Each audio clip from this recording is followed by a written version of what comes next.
Hey, this is Britt with Vinedresser Lawn and Landscape out of Wilmington, North Carolina. Today, I'm going to talk to you about pre-emergence, when and what to put down for your spring application here in southeastern North Carolina. We're going to go over an article that NC State just put out by Fred Yelverton, and then we are going to look at three probably the most common pre-emergents that are going down this time of year. Without further ado, we'll just go through this article and then we'll talk about pre-emergence and hope you get something out of it. All right, so Fred Yelverton, 7 days ago, he just put out an article, When to Apply Pre-Emergent Herbicides and Turf Grasses. And so I'm going to read through it and then commentate a little bit, and then we'll look at some pre-emergence. When to apply pre-emergent herbicides and turf grass in North Carolina. He says that it's well documented that our winter temperatures are rising, and as well as the rest of the U.S. As winter temperatures rise, so do soil temperatures. And as a reminder, crabgrass will germinate when 24-hour mean soil temperatures average approximately 55 degrees for 3 to 4 consecutive days.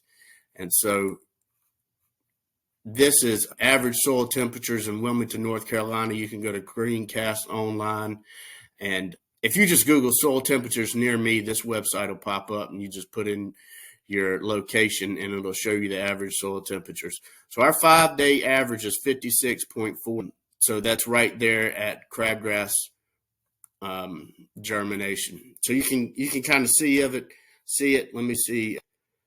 So the purple is the 5-year average, the green is the 10-year average, and the blue is now. And you can see the blue is 2024, and you can see how the soil temperatures have been up and down. But here in February, they've been slightly above average. So crabgrass is germinating. Starting in about 2020, I've recommended that pre-emergent herbicides be applied earlier because crabgrass is germinating earlier. And for the last 5 years, I've found crabgrass germination in North Carolina in February. So for the last 5 years, crabgrass has germinated in North Carolina in February. And so he says, let's take a look at where we are in 2024. The two charts below show 24-hour average soil temperatures at our turf grass field in Raleigh, North Carolina. He says, note that as of today, the soil temperatures are 41 degrees. So you can see in Raleigh, they're down here 41 degrees. This is well below where crabgrass will germinate. However, note that in late January, soil temperatures were above 55 degrees for 3 days. And so he's talking about this spike right here. And he says, I don't have any evidence that crabgrass germinated during this time. However, it's worth noting that soil temperatures can rise rapidly when air temperatures rise, as they likely will in February. So if you see the spike, this is Raleigh. Look at the spike in Wilmington. 60 degrees, 64, 62, 64, 55. So how many days is that? 1, 2, 3, 4, 5 days at 55 or above in January. So definitely, I would say we were seeing germination of crabgrass and weeds back in January. Another useful tool is to examine growing degree days. This can be useful to see how our current weather conditions compare with last year and the 30-year average. Note that currently our growing degree day are above the 30-year average but below last year. So this yellow line is last year, and the blue-red line is this year, and then this is the average. And so we're above the average, but we're not ahead of last year. We were way ahead of growing degree days. So he sums up, what does all this mean? It appears the winter of 24 is tracking similarly to the past several years. In summary, we're ahead of the 30-year average for growing degree days. Also, soil temperatures can rise quickly with rising air temperatures. Therefore, it is my recommendation that pre-emergent herbicides should be applied earlier due to the danger of early crabgrass germination. This is consistent with similar recommendations over the last few years. My recommendation is pre-emergent herbicides be applied in central North Carolina by the end of February. East of Raleigh, application should be made earlier. Mid-February would be a good target date for that area of North Carolina. As you move west in the state, applications can be made slightly later, but I would suggest very early March would be a good target date. Of course, higher elevations in the mountains would be later. So for us, east of Raleigh is what he's talking about, should be made mid-February. So you look on the calendar, we're mid-February right now. So as for us, we started pre-emergent first week of January, and so we are finishing up our round one, which is our first application of pre-emergence right now. It's February 15th. And so we've gotten all our pre-emergence down, I would dare say, on almost all of our properties by mid-February. And so we'll be starting round two here soon. And now let's take a look at a couple of pre-emergents that you can be putting down here in the spring. These are probably the three most common pre-emergents. And the first one we're going to look at is called Resolute 65WG. It's prodiamine herbicide. And so this is generic barricade, pretty common pre-emergent. And we'll just go over the product overview. The WG stands for wettable granule.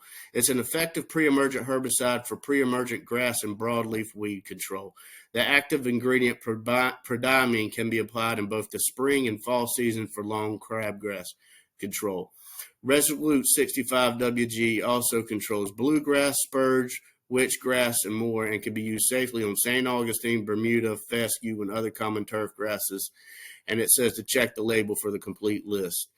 It's a non-staining and can be mixed and applied along with fertilizer and iron solution. So you can put multiple things in the tank with Resolute. And you can see the target pest: annual bluegrass, carpetweed, chickweed, crabgrass, crow's foot, foxtails, goosegrass, henbit, Johnson grass, knotweed, lamb's quarter, lovegrass, pigweed, purslane, speedwell, spurge, witchgrass, wood sorrel. And so uses: it's established cool and warm season turf grasses. You can't use it on golf course putting greens, lawns, and side nurseries. You can put it in container ornamentals, landscape ornamentals, established perennials, wildflower plantings, and Christmas tree farms. So application, you want to check the label for application instructions. So that's prodiamine, the active ingredient is prodiamine, but that's Resolute 65WG. All right, so here's what we're putting down in our round 1 and 2 split applications. And this is Dimension 2EW herbicide. And we'll go over the product overview. So Dimension herbicide is a specialty selective herbicide, pre-emergent herbicide formulation that provides powerful control of grasses and broadleaf weeds in turf. Dimension herbicide is water-based and contains 2 pounds of active ingredient dithiopyr per gallon. It provides pre-emergent weed prevention and early post-emergent control of crabgrass.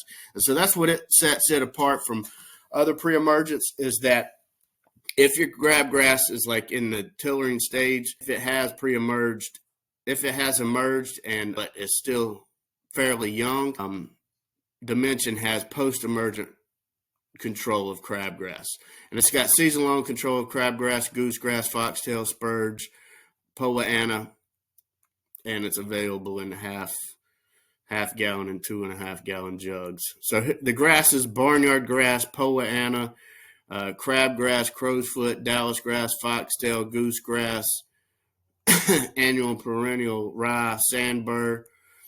And here's some broadleaf weeds: bittercress, carpetweed, chickweed, Carolina geranium, henbit, knotweed, lespedeza, black medic, mustard, oxalis, purslane, speedwell, spurge, garden prostrate and spotted spurge, and wood sorrel, both creeping in yellow. And you can see where you can use it. You can use it in the field, container-grown nursery, landscape ornamentals, commercial and residential lawns, golf course fairways, roughs, tee boxes, and commercial side farms. And this is labeled for both cool and warm season grasses. So all the warm season grasses here in Wilmington, you can apply this to. You just want to check the label and just make sure that your specific grass type is on there. All right, so the suggested rate is 0.28 to 0.73 ounce per 1,000 square foot, 0.75 to 2 pints per acre. It says to use a surfactant to increase the effectiveness for post-emergent control past the 5-leaf stage of growth of crabgrass only. And then obviously check the label for complete application instructions. So that's dimension. That's what I would assume a lot of people are putting down right now. It's what we're putting down right now. And then the third pre-emergent to go over is spectacle flow. Now we use this in the fall in our split applications of September, October, and then November, December time frame, and primarily to prevent Poa annua, annual bluegrass. But I know some guys who are putting this down quarterly as their pre-emergent. Spectacle flow is the name. It is a pre-emergent that controls all major weeds with superior residual control of crabgrass, Poa annua, annual sedge, and goosegrass. The residual activity of spectacle flow lasts for up to 8 months, all while using less active ingredients than competitive products. On a side note, this will doveweed, and I know guys that are putting it out around May if you got a big doveweed problem in your lawn. This will prevent that, so that's some food for thought. Spectacle flow is a selective pre-emergent herbicide for use on warm season turf grasses. It's not intended for post-emergent application.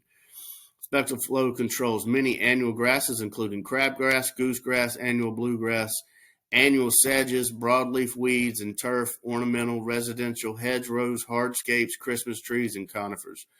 Spectacle flow can be used only on established turf in areas including golf courses, roughs, tees, fairways, side farms, sports fields, lawns, both home and commercial parks, and cemeteries. Spectacle flow controls weeds by reducing the emergence of seedlings through the inhibition of cellulose biosynthesis as a CB inhibitor. Yellowing may be observed if the herbicide is applied to a herbaceous tissue such as leaves and green stems of susceptible plants. Spectacle flow does not control tubers, rhizomes, bulbs, or existing rootstocks and woody vegetation. The herbicide needs to be activated prior to weed germination for most effective control. For maximum activity against germinating weeds, spectacle flow requires rainfall or irrigation prior to weed germination. For use on side farms, golf course, non-crop areas, and excluding lawns, do not apply within 25 feet of ponds, lakes, rivers, streams, wetlands, and habitat containing aquatic or semi-aquatic plants. So stay 25 feet from any water. So the active ingredient is a diazepam. You can see the targeted pest: broadleaf weeds, buttercrest, carpetweed, clover, common chickweed, common groundsel, purslane, dandelion, doveweed, burrweed, oxalis, spurge, wild mustard. Grassy weeds: annual bluegrass or Poa, barnyard grass, crabgrass, foxtail, goosegrass, nutsedge, perennial rye. For use, warm season turf only. So all you cool season grasses, I definitely do not put this down. Bermuda grass, zoysia, centipede, St. Augustine, bahia, and buffalo grass. Look, not for use on cool season turf such as fescue, Kentucky bluegrass, rye, or bent grass. And then as far as application goes, so that's a short video, or rather long video, on pre-emergence, when to put them down. You need to be putting them down now, and today is February 15th, 2024. You need to if you're in Wilmington, North Carolina, you need to have your pre-emergence down, or you need to be getting them down. We do a split application, so January and February we're putting down round 1, and then round 2 we're going to come back in March and April and put that second application of dimension down. I hope this helps you out. If we can help you out in any way, let us know.